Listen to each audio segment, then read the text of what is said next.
Relaciones interpersonales y conflicto hacia una revolución convivencial es mi intención que sirva ampliado para un nuevo libro pequeño, que sería un libro sobre convivencialidad y sobre conflicto interpersonal y conflicto en los colectivos. No tengo intención de hacerlo a corto plazo porque quiero dejar un tiempo de escribir, pero si todo va bien y no hay ningún problema gordo, pues quizá en un par de años tuviera acabado el libro, pero sería un libro mucho más pequeño que estos, dirigido específicamente a ese asunto. Y lo que diga hoy, por tanto, pues desarrollado, ampliado, pues se convertirá en un libro con casi total seguridad, ¿no? Sabemos la importancia que tiene en los proyectos de colectivos de todo tipo las relaciones personales. Muy a menudo es decisivo, ¿no? El 99% de los proyectos de nueva ruralidad han acabado en fracaso muchas de las veces por la mala gestión de las relaciones entre las personas que lo forman. Yo estuve siguiendo un proyecto en Andalucía y, bueno, hace 4 años tenía 40 personas, ahora le quedan 3 personas. Hice allí una charla muy... bueno, para mí quizá la mejor sobre el mundo rural, está el vídeo puesto en internet y pues he visto cómo ha ido disminuyendo, cómo se ha ido incluso pues casi extinguiendo, ¿no? Ahora quedan 2 o 3 personas según. Bueno, un proyecto de esta naturaleza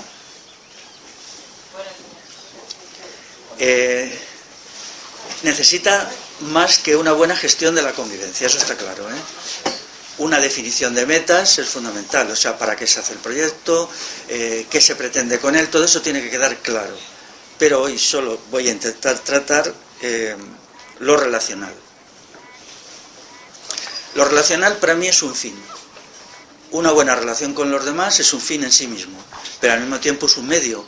Si no tenemos eso, no podemos abordar otros fines, otras metas, sobre todo colectivamente, ¿no? Incluso también individualmente, ¿no? Ya sabéis todo esto que se han inventado ahora de la inteligencia emocional.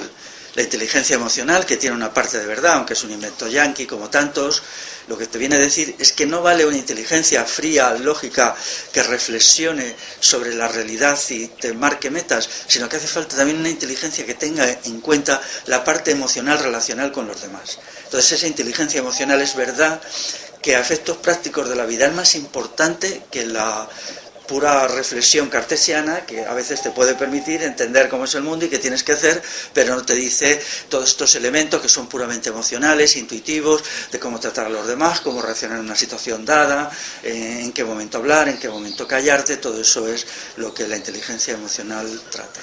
Eso no se puede aprender en un libro, ni se puede aprender en una charla, pero sí puede atraer la atención de las personas sobre la enorme importancia de eso.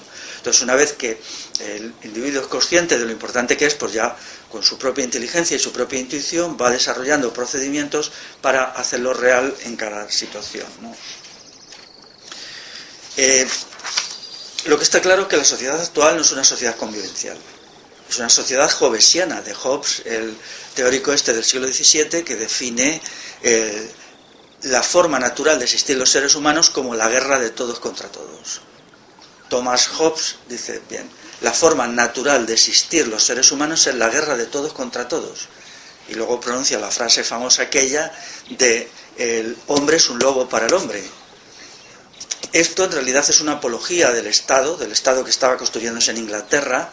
Es lo que te dice, puesto que el conflicto entre las personas y entre los grupos es permanente, necesitamos un Estado que imparta justicia y que por medio de la coacción impida que la gente se enfrente, se robe y se mate entre sí. En realidad, Hobbes lo que viene a decir no es que el ser humano es un lobo para el ser humano, sino que el ser humano tiene que ser un lobo para el ser humano, con el fin de que el Estado pueda tener una razón para existir. Eso es lo que él viene a decir, ¿no? Lo que pasa es que dicho así sería demasiado obvia su intención y como él lo dice, remitiéndose a un estado de naturaleza que él se inventa, pues esa cuestión es distinta, ¿no? Yo hace 3 años colgué en mi blog un texto que se titula Infierno convivencial, que tuvo mucho éxito, un desconocido del País Vasco me dijo que lo quería traducir al euskera, lo tradujo, y que no he conocido nunca a esa persona, y ahí está colgado en castellano y en euskera. Pero infierno convivencial es una descripción de cómo es la vida en la sociedad actual, ¿no? Que esto es un infierno convivencial es así, pero es un infierno convivencial construido desde arriba. Tenemos que tener en cuenta que la búsqueda de la máxima... el máximo enfrentamiento entre las personas y entre los grupos y entre las clases y entre las etnias incluso es buscado por los poderes constituidos para afirmar su dominación, por el principio de divide y vencerás. El principio de divide y vencerás es exacto, eso ya lo han dicho a lo largo de la historia bastantes pensadores, ¿no? Yo me acuerdo ahora de Alexis de Tocqueville, el que escribe el libro La democracia en América, que él dice, todas las tiranías se enfrentan a la gente entre sí. Dice, todas. Y es un libro de 1850. Bueno, eso es una norma elemental, ¿no? Pero los procedimientos para el enfrentamiento a veces son muy sutiles. Antes he hablado del comunal. La sociedad comunal que existió hasta el siglo XIX sí era una sociedad convivencial. Allí se habían puesto en marcha mecanismos económicos, políticos, ideológicos para evitar que los conflictos entre los individuos y entre los grupos se hicieran excesivos. Entonces, cuando la gente estudia hoy el comunal, por ejemplo, profesores de universidad, que ahora ya, como les estamos achuchando, porque ya tenemos muchos libros, yo he citado solo algunos, pero ya somos muchos libros, ya hay muchos textos, ellos siempre dan una orientación del comunal estrictamente económica, y no es verdad. El comunal nunca ha sido principalmente un elemento económico, sino un procedimiento para evitar el conflicto entre las personas. O sea, el comunal era un medio para un fin. El fin era la convivencia. ¿Cuál era el medio? Evitar la propiedad privada. La propiedad privada es conflictiva, entonces se buscaba una forma que era el comunal. Hoy todavía quedan 3,5 millones de hectáreas de comunal en España, en algunos sitios mucho, en Navarra mucho, en otros sitios menos, en el sur queda menos comunal, aunque también queda algo, ¿no? Pero ya no es el comunal de hace 500 años, en la cual la convivencia y la relación se fundamentaba en esta propiedad colectiva, ¿no? La propiedad colectiva creaba dos cuestiones. Primero, la gestión colectiva de esta propiedad y el trabajo en común. Hay muchas expresiones para el trabajo en común. Se está haciendo ahora famosa la palabra auzolan, que es del País Vasco, que significa solo trabajo vecinal o trabajo conjunto. Entonces, pocas cosas unen tanto a la gente como trabajar en común. Si se hace un trabajo en común para una meta común, eso une más que nada. Pero hay muchos elementos también que unen, que es la fiesta autoconstruida. Hoy la fiesta, la diversión, no es autoconstruida, es una mercancía que se compra, compramos las entradas, o compramos música, o películas, o lo que sea. Antiguamente no, antiguamente la fiesta se construía a partir de los colectivos vecinales o de la gente que sabía hacer música o que sabía hacer teatro, entonces era un proceso distinto, no era una mercancía sino era un bien de producción propia, de la misma manera que lo que se comía pues en el 90% no eran mercancías sino eran productos propios o que bien se producían en el término municipal o se intercambiaban. Bueno, eso era una sociedad convivencial. La convivencia se realizaba en el terreno político, en el Consejo Abierto, que era la Asamblea de Gobierno. Todo eso con el desarrollo del Estado hacia 1750 empieza a entrar en crisis. Uno de los golpes fundamentales al convivencialismo antiguo es la privatización del comunal. Se coge el comunal, se vende, el Estado se lo apropia y luego se vende a la gente con dinero y entonces la sociedad se divide en propietarios y no propietarios, o más bien propietarios de muchas tierras y semijornaleros que necesitaban trabajar fuera porque a lo mejor tenían un poquito de tierra pero no la suficiente. A partir de ahí se crea una sociedad del conflicto, una sociedad donde unos tienen todo y otros tienen muy poco y entonces ya ahí no puede haber convivencia, ¿no? Ahora pues las cosas han llegado todavía peor porque la concentración de la propiedad es tan grande que el núcleo de los propietarios pues es capaz de dominar la sociedad actual e imponerlas elementos de conflicto y de desencuentro crecientes. Yo he hecho aquí una lista de 7 medidas que se utilizan hoy, exactamente hoy, para destruir la convivencia entre las personas. No solamente en el sentido de convivir con otros, sino en la forma interior. O sea, el sujeto actual, el individuo actual, tal como es construido por las instituciones educativas, de diversión, intelectuales, políticas y económicas, es un sujeto asocial. Y tenemos que partir de eso. Nosotros somos seres asociales. Y eso es, para convertirnos en sujetos sociales tenemos que partir de nuestra propia realidad, puesto que hemos sido construidos con esa intención. Y eso se ve en todo, ¿no? Por ejemplo, voy a poner un caso, la pérdida de las normas de cortesía. Las normas de cortesía antes era algo vivido por la gente. Se trataba de hacer agradable la vida a los demás, entonces había un sistema de cortesía popular. Yo no me refiero a la cortesía cursi de la burguesía, de la gente rica, que era muy rico y muy elaborado. Su primera expresión de decadencia hace 50 o 60 años es que se convierte en una formalidad, en algo que ya se hace formalmente, y ahora ya hemos llegado a una situación en que eso casi desaparece. Ahora lo que queda pues son más bien gestos hostiles, indiferencia, frialdad anímica, todas unas formas de agresividad que las vemos todos los días. La agresividad no es solamente física, hay una agresividad verbal, incluso más una agresividad gestual. Se puede ser agresivo con el tono de voz, o con un gesto de la cara, o con una forma de mover las manos, y eso es cada vez creciente, porque esto es un mecanismo general. Entonces, estos 7 mecanismos para convertirnos en sujetos asociales, que no sabemos convivir, que no sabemos estar, y que por lo tanto difícilmente podemos embarcarnos en proyectos colectivos de lo que sean, tanto agroecológicos como de retorno al mundo rural, como culturales, pues de todo tipo. Generalmente pues estos proyectos fracasan. Hay más razones por qué fracasen. Hoy, por ejemplo, la amistad es un valor en baja. O sea, antiguamente hay textos de los clásicos, creo recordar que Cicerón tiene un texto sobre la amistad. Hoy, si se ha escrito textos sobre la amistad es para atacarla y denigrarla. Por ejemplo, unos filosofillos franceses tienen un texto contra la amistad, el Baudrillard me parece que es. Bueno, pues él explica por qué no hay que tener amigos y por qué hay que ir por la vida arrasando, ¿no? Cuando de siempre el pensamiento clásico ha considerado la amistad un bien, porque la convivencia es un bien y la relación es un bien. Sin embargo, hoy se considera que la amistad es más bien un mal, algo que te coarta, que te limita, en donde, bueno, es la teoría de aplasta los que puedas y ponte por encima de todo el mundo. Es la ley de la selva, ¿no? La guerra de todos contra todos, pues no es compatible con la amistad. Daros cuenta que el capitalismo en sí mismo, al basarse en la competencia y no en la cooperación, establece también unos fenómenos psicológicos de enfrentamiento entre las personas. Mientras que la sociedad tradicional, basada en el comunal, se basaba mucho en la convivencia.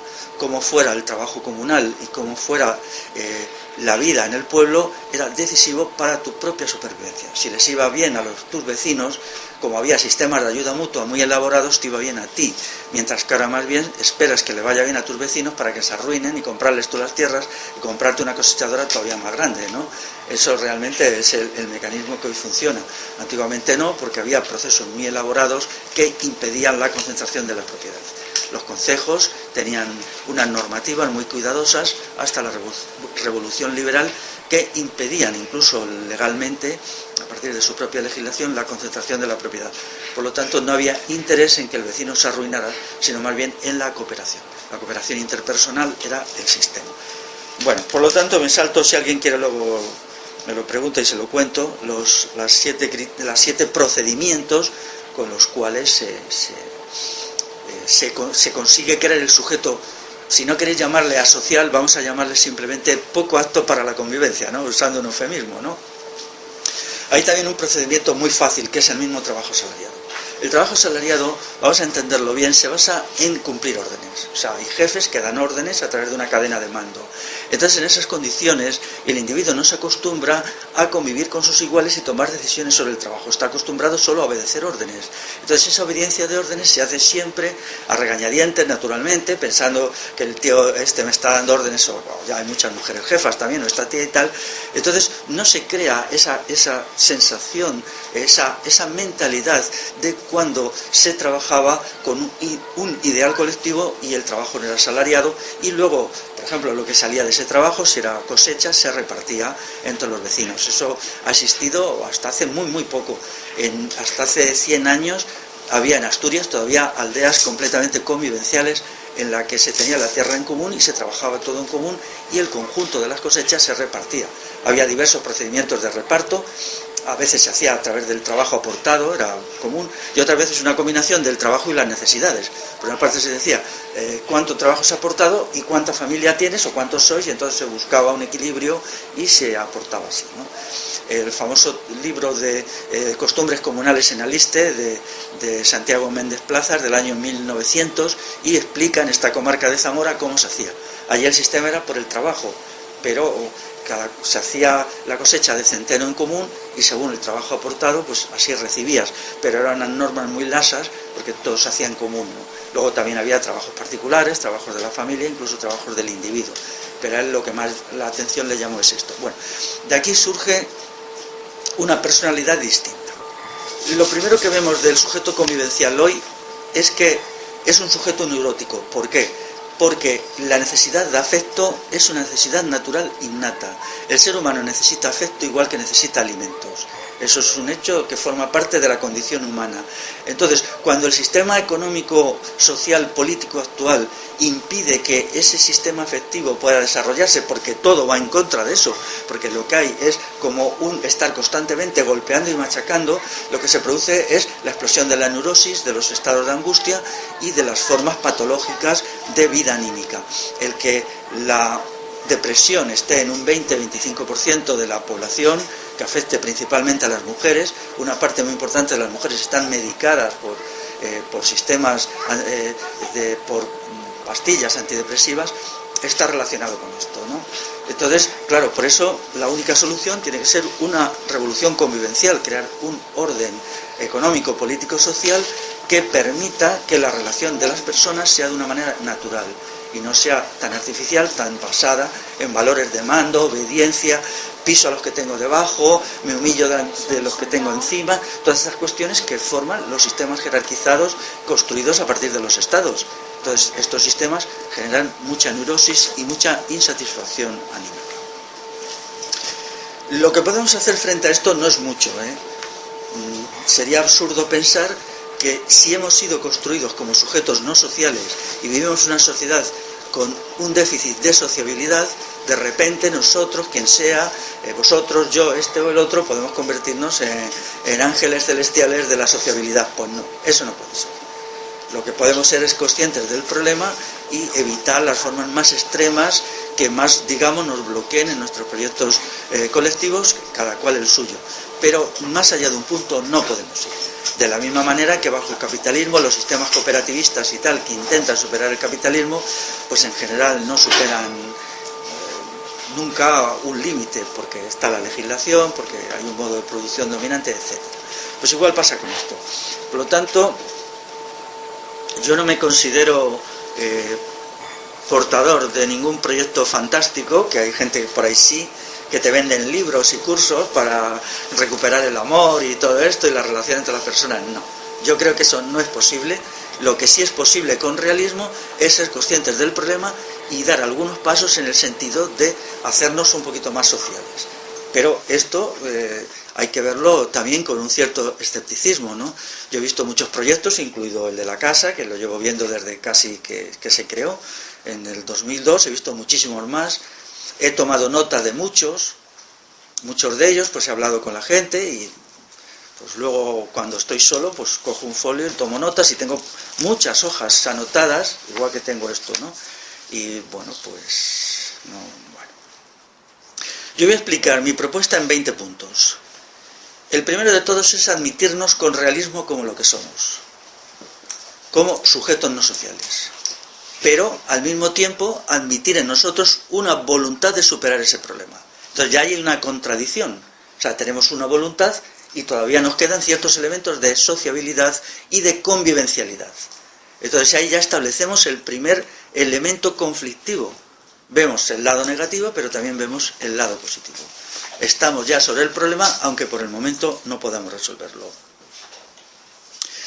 El punto 2 es considerarnos como seres bipartidos. La bipartición es un elemento decisivo para manejarse a sí mismo. ¿Qué significa bipartido? Pues que todo ser humano tiene un elemento positivo y un elemento negativo. Y que eso surge constantemente y que a menudo incluso es muy difícil saber qué tiene uno de negativo y qué tiene uno de positivo. Tanto las visiones angelicales de que el ser humano es todo bondad y la sociedad es mala, pero el ser humano es bueno, no es aceptable, como la visión contraria de que el ser humano es perverso, entonces necesita un Estado que le meta en cintura, que es la tesis de Hobbes y la tesis de los fascismos y de todo esto. Ambas niegan la complejidad del ser humano y las contradicciones internas que nos mueven y que a veces nos convierten el cerebro y las emociones en papilla, ¿no? Porque nos encontramos constantemente atrapados en dilemas. Por lo tanto, no hay personas perfectas, ni nosotros lo somos, ni es nadie. Esto significa que en el trato con los demás siempre hay que tener una cierta paciencia con uno mismo y con los demás, porque nunca podemos dar soluciones definitivas ni a nuestros problemas ni a los de los otros. Es absurdo esperar que cuando convivimos con alguien, sea una relación de pareja o sea una relación más amplia, aquello pueda funcionar demasiado bien. No, yo pretendo solo que vaya tirando, que funcione un poquito, que no estalle, que no explote, pero no puede funcionar demasiado bien hoy. Y tampoco puede funcionar la relación de uno con uno mismo, salvo si se considera uno como un sujeto bipartido. Luego, si alguien quiere, cuento toda esta historia de la bipartición, que es una cosa que viene del mundo de la Alta Edad Media, y es muy, muy interesante, tiene repercusiones muy interesantes. Esto también lleva a curarse de un problema que es el narcisismo, ¿no? La creencia de que uno es el bien y los demás son el mal. Muchas veces cuando vemos críticas por ahí, críticas sociales, pues entonces dicen, bueno, pues el capitalismo es el mal, el Estado es el mal, esto es el mal, sí, vale, pero ¿y tu mal interior? Piensa tú también, porque si no estás convirtiéndote simplemente en Narciso, que está expulsando por tu boca anatemas contra los demás sin ver que tú también eres parte de eso y también formas parte de ese mundo, porque tú has nacido y vives en una sociedad capitalista y el mal del capitalismo lo tienes dentro de ti, e incluso males estrictamente personales, ¿no?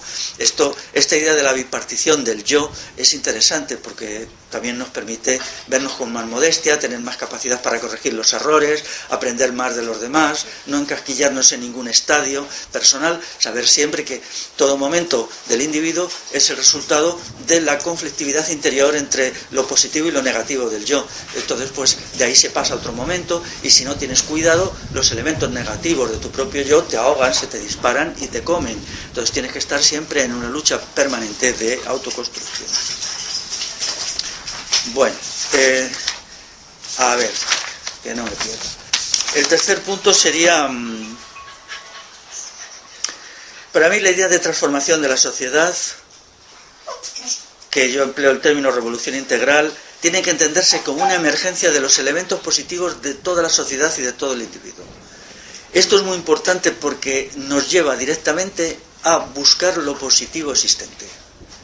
En contra del pensamiento, digamos, de los obrerismos decimonónicos que se centran mucho en la crítica y en la exposición de lo negativo, yo más bien quiero considerar los elementos de positividad. No hay revolución si no se junta todas las fuerzas positivas de la sociedad y los individuos, hacen, digamos, piña, forman una masa crítica y explotan. Y eso tendría que ser, de una forma muy dicha así, la revolución. El considerar los elementos positivos y no los negativos tiene una importancia enorme.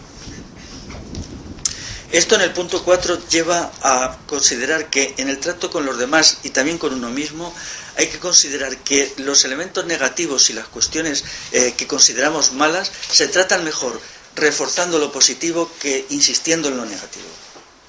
Es decir, si consideramos la idea de la bipartición y tenemos en cuenta que hay un defecto en uno mismo, a veces la mejor manera de abordar ese defecto no es tanto la crítica o la superación, que también, sino buscar dentro de uno mismo qué elementos positivos tenemos que nos van a permitir, reforzándolos, dar el salto contra las fuerzas negativas.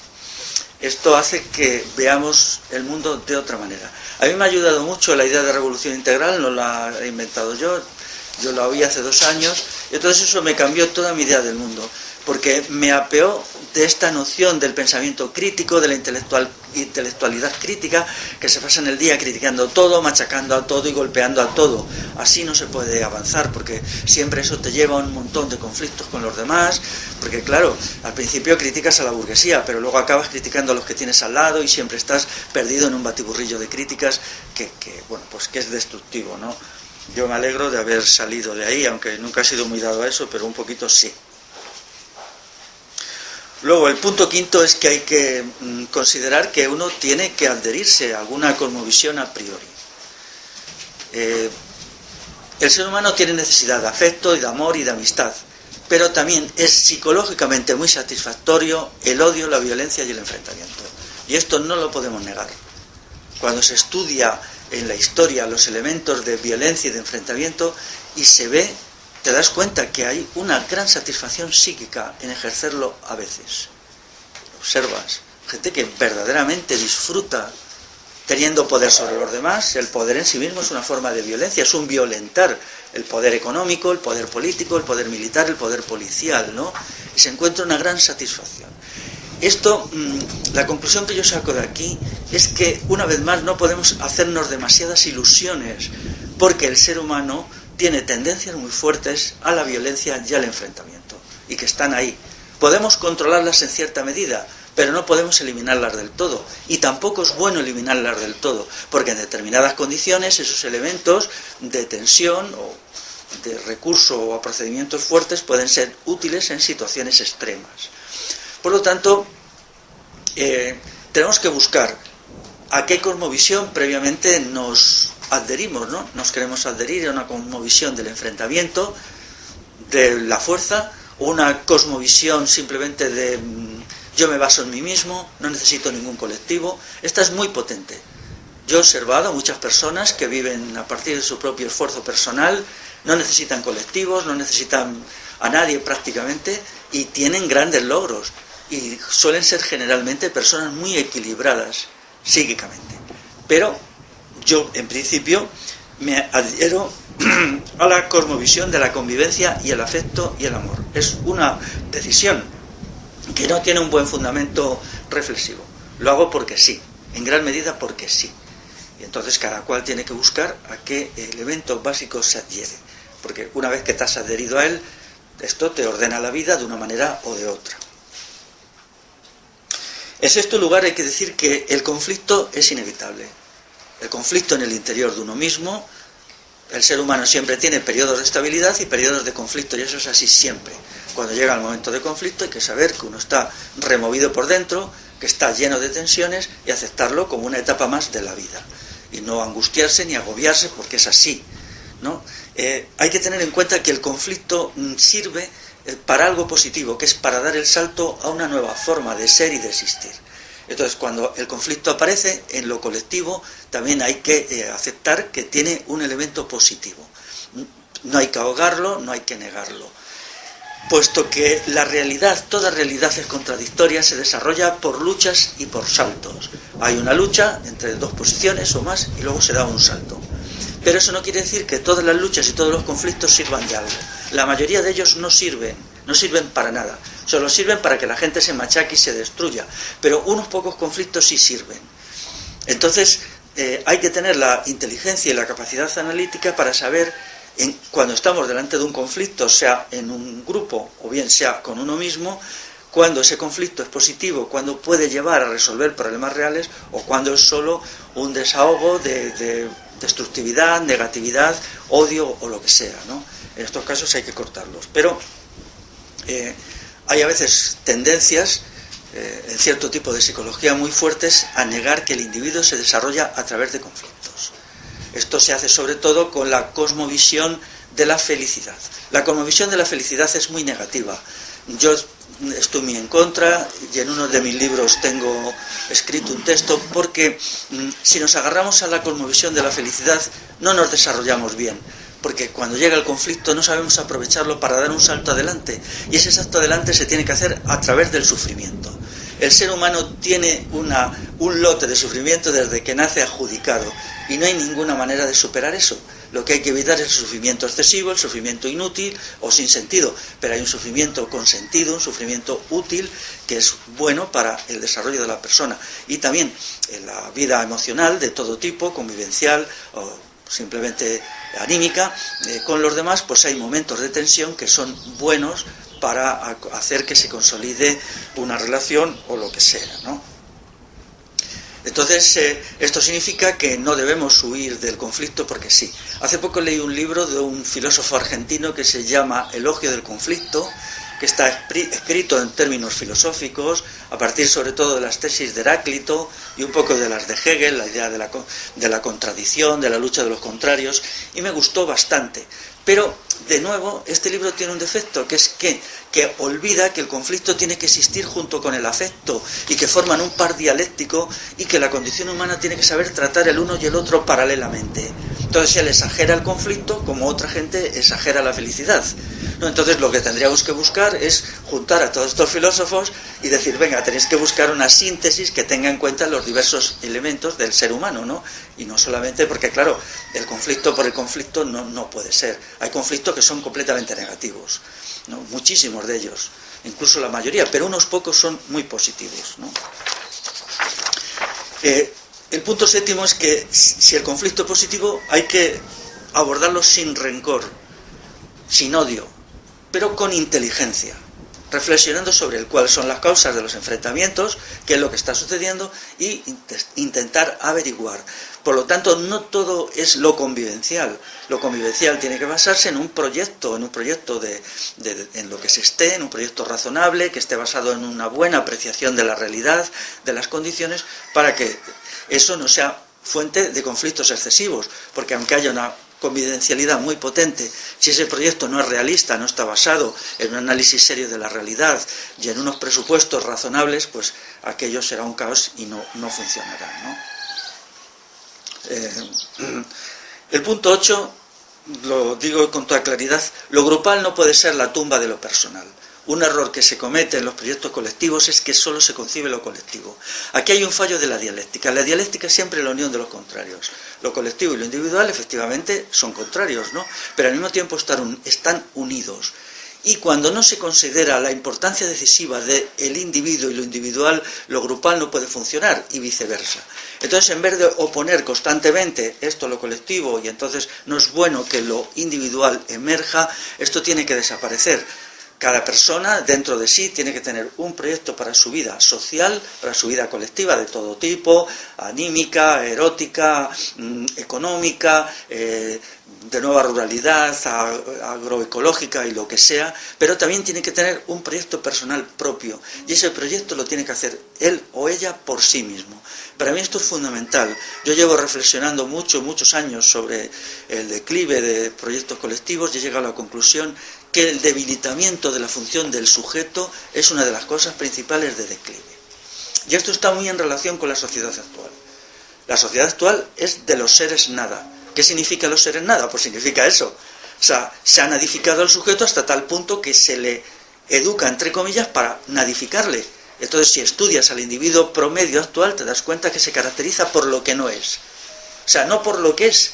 Hace 100 años el ser humano se definía por sus cualidades. Hoy se define por sus ausencias de cualidades. Yo tengo ahí un libro que es Crisis y Utopía en el siglo XXI que describe y desarrolla la noción de seres nada. En realidad la noción de seres nada, si a alguien le interesa la sociología, está ligada al trabajo asalariado. El trabajo asalariado, cada vez más degradado por el maquinismo, exige un sujeto que no es nada, que es simplemente mano de obra, que ya no es un ser humano, para el cual las cualidades de los seres humanos mejor que no existan, porque si no, no puede aguantar todo el proceso del trabajo asalariado. El asunto no tiene ningún misterio y se ha creado así, exactamente así, sobre todo a lo largo del siglo XX, ¿no? Pero claro, ahora vivimos en la sociedad de los seres nada. Entonces, si queremos hacer algo para la transformación y mejora de la sociedad, tenemos que intentar convertirnos en seres algo. Seres algo es seres que tengan cualidades. Una de ellas es que sea capaz de convivir, sea capaz de estar. Pero lo primero para ser algo es ser. Hoy lo que falla en el sujeto es el ser, la existencia, porque se ha perdido lo que definía al individuo hasta hace 50 años.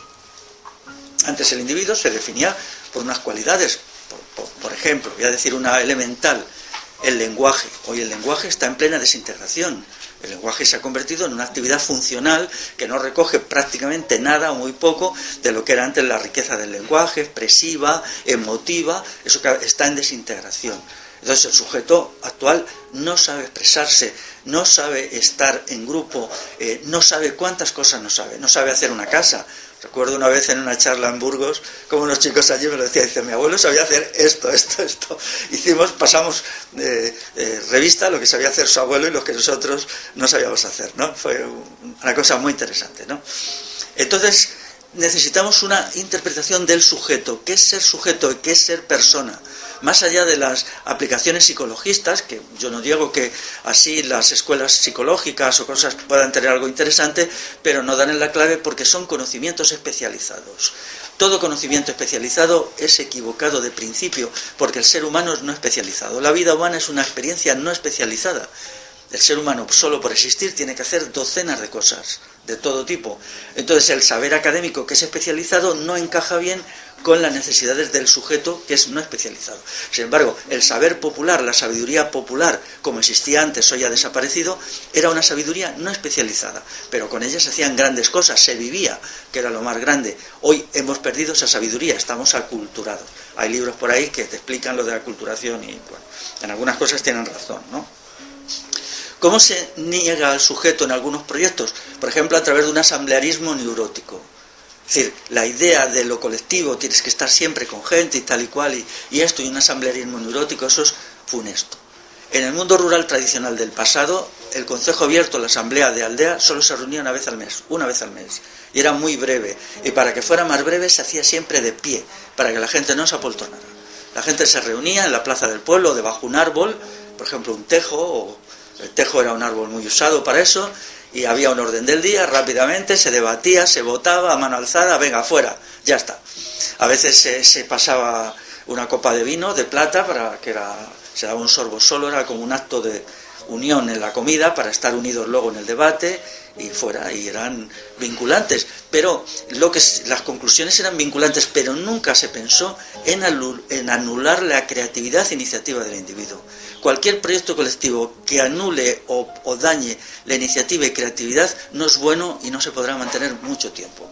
Porque, en definitiva, la experiencia nos dice que montones de problemas tienen solución a partir de la creatividad y la iniciativa individual. Y tenemos que estar muy atentos a la gente que nos rodea, a promover en ella la iniciativa y creatividad al máximo, porque de ahí vendrán soluciones a problemas que yo no sabré resolver. Entonces eso es un criterio fundamental, decisivo, ¿no? Que esto es lo contrario de la sociedad competitiva, en donde siempre estás esperando aplastar al otro para subir tú adelante, ¿no? Que eso se realiza muchas veces en el terreno intelectual a través de la crítica. Yo en mi libro gordo, aquel rojo que hay allí, le dedico un capítulo de crítica al pensamiento crítico de la Escuela de Frankfurt. Digo, vamos a criticar a los críticos. No, y efectivamente, ¿por qué la Escuela de Frankfurt con su pensamiento crítico es negativa? Porque destruye la convivencia y no te permite ver al otro en su positividad. Siempre te habitúa la mente a ver todo negativo y estás siempre criticando y siempre en batallas, que es lo que hacían los intelectuales en los años 50, Jean-Paul Sartre, todos estos, estaban siempre en rifirrafes que, bueno, a veces hay que entrar en batalla y defender ideas que tú crees justas, pero a veces, solo a veces, ¿no? Ese es un aspecto. El otro aspecto tiene que ser adiestrar la mente en ver lo positivo. Y eso se hace a partir de la comprensión de las capacidades no realizadas que tiene la persona habitualmente. El sistema actual ahoga al sujeto, no quiere que sea creativo, porque si es creativo le crea problemas al patrono, al Estado, a las instituciones. Entonces tiene que ser un sujeto abotargado y disminuido. Por lo tanto, el sujeto es nulificado, anulado. Entonces tiene que haber una liberación del sujeto, y lo primero para eso es que cada individuo crea en sus grandes capacidades sin realizar.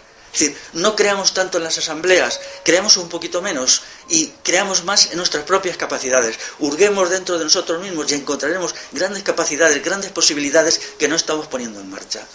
Y cuando se habitúa uno a verse a sí mismo, entonces se encuentra estas capacidades no dormidas de muy diversa naturaleza, ¿no?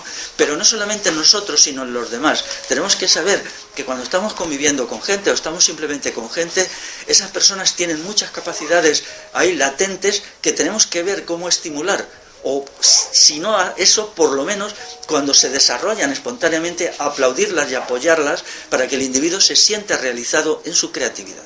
Eso es fundamental para todo proyecto y para una futura sociedad. Una futura sociedad tiene que ser una explosión de la creatividad individual y de la creatividad colectiva también, pero no puede ser una anulación del individuo, porque el individuo es el fundamento de todo. No es la sociedad, es el individuo.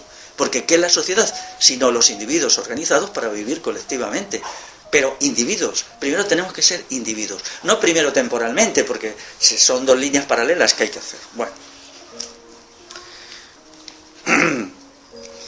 Esto ya me he metido en el punto 9, que es esto. El individuo tiene que valorarse.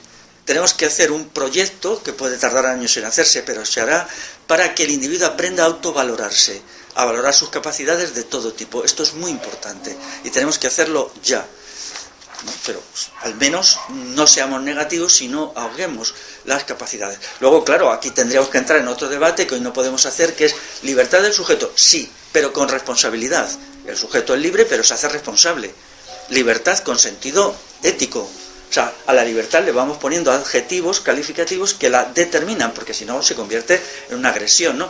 Libertad con el otro, no libertad contra el otro. Libertad para la convivencia, no libertad contra la convivencia del grupo. Tienen que ser unos adjetivos que vayan definiendo la libertad, ¿no? Porque si no, lo haríamos como el liberalismo burgués, que establece la libertad del yo contra todos los demás, contra los que están al lado. Mi libertad es poder sobre el otro, poder económico si soy un empresario, poder político si soy un político. Todo esto no es así, ¿no? Pero, bueno, este sistema se puede articular.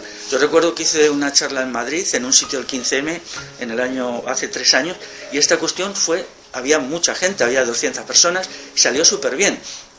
Y una mujer por allí del debate dijo, vamos a acuñar un término, y dijo, vamos a emplear el término individualismo colectivista.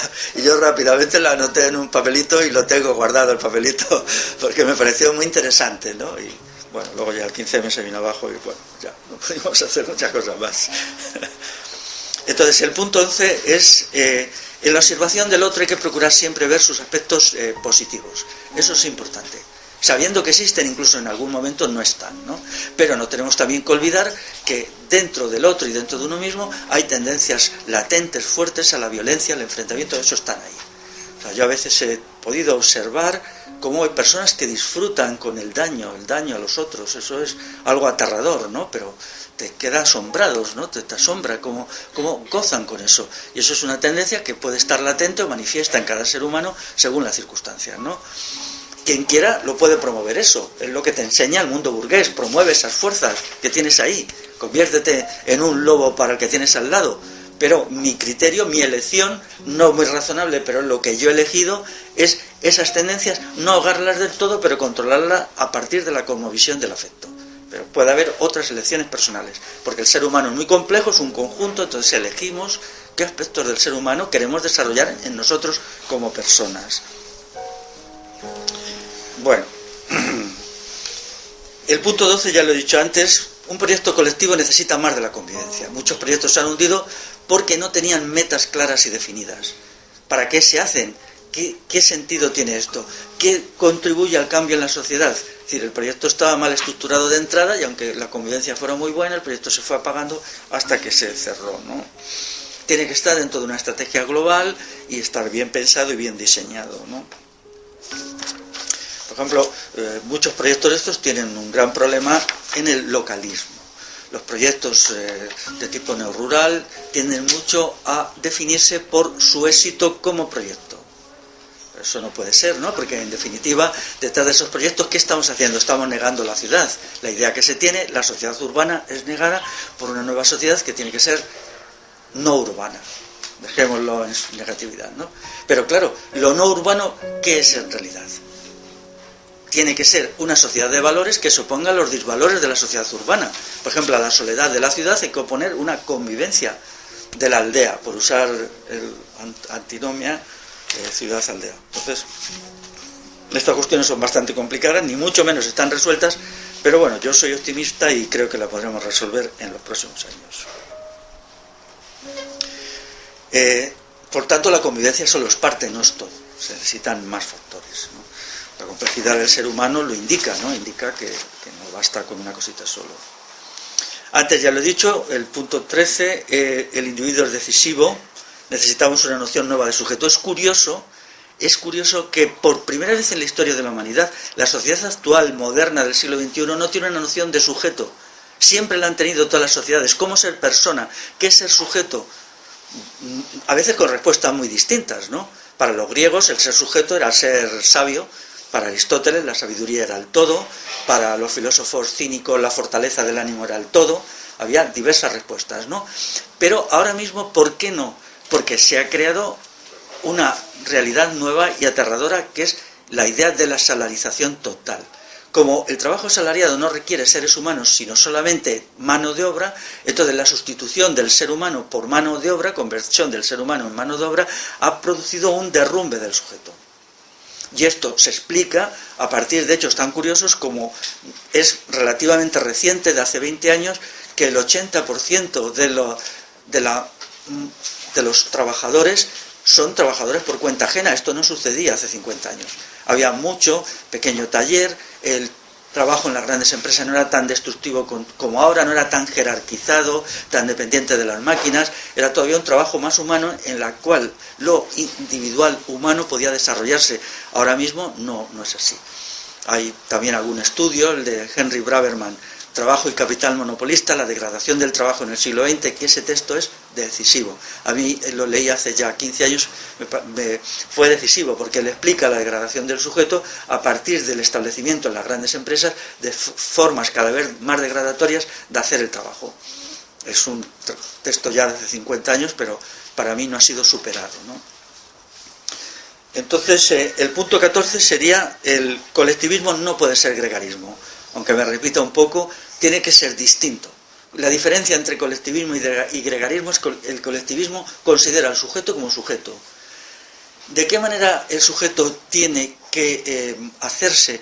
Tiene que haber una vida propia del sujeto independiente de todos los colectivos. Esto es una propuesta mía que puede ser así o no ser así. Es decir, tendría que haber en un proyecto colectivo, si es posible, una habitación para cada persona, un lugar donde pueda estar solo y un tiempo de silencio. El yo no se construye con otros, se construye básicamente a solas, en el silencio y en el estar a solas. Y esto es un asunto que a veces puede ser duro decirlo, pero yo estoy convencido de ello. Periódicamente tenemos que retirarnos a un espacio de soledad en el cual nos busquemos nuestros puntos positivos y negativos, examinemos qué es lo que estamos haciendo, nos marquemos metas personales, y eso puede ser a veces un proceso doloroso, muy a menudo lo es, y otras veces un proceso satisfactorio, pero da igual. Hay una frase estoica del pensamiento estoico romano que dice: retírate al interior de ti mismo y permanece ahí. Cuando todo va muy mal, ten capacidad para volverte hacia el interior de ti mismo Yo esa frase la acepto en la primera parte: retírate al interior de ti mismo, pero no para permanecer ahí, sino retírate al interior de ti mismo periódicamente, estén tiempo en el interior de ti mismo y luego vuelve a la vida colectiva. Porque el estoicismo romano en realidad era una forma muy extrema de individualismo. Creaba sujetos muy fuertes, con una gran capacidad de soportarlo todo, pero no eran sociables. En realidad el estoicismo era la ideología de los oficiales de las legiones romanas. No algo muy agradable, ¿no? Pero cogemos esta parte. Esta retirada a tiempos de soledad o tiempos de reflexión para mí es absolutamente necesaria, sobre todo en momentos de crisis. Cuando hay una crisis personal o tal, yo soy muy partidario de buscar solución dentro de uno mismo. Soy poco partidario de acudir a profesionales ni de tomar nada, no. Tenemos que fortalecernos sabiendo ser nosotros y nosotras mismos los que salgamos de los momentos críticos, porque podemos hacerlo. Delegar en un profesional, psicólogo o psiquiatra, o en tomar tal o cual producto, tal o cual medicina, yo no lo recomiendo, salvo en casos extremos. Es decir, si se ha hecho un esfuerzo personal muy fuerte y uno no es capaz de salir por sí mismo, entonces bien, ¿no? Pero primero hay que hacer el esfuerzo personal, el esfuerzo de autoconstrucción, y eso pues se hace a través del silencio y de... El punto número 15 es: la convivencia necesita abrirse a la sociedad. Yo no creo en grupos cerrados, ni en guetos, ni en nada. Creo en gente que vive en su colectivo como una parte de la sociedad, aceptando los conflictos, las diferencias, lo que tienes en común y lo que no tienes en común. La teoría de la contrasociedad la inventa la socialdemocracia alemana para tener allí a la clase obrera un poco perdida de otras clases, por ejemplo el campesinado, los artesanos que todavía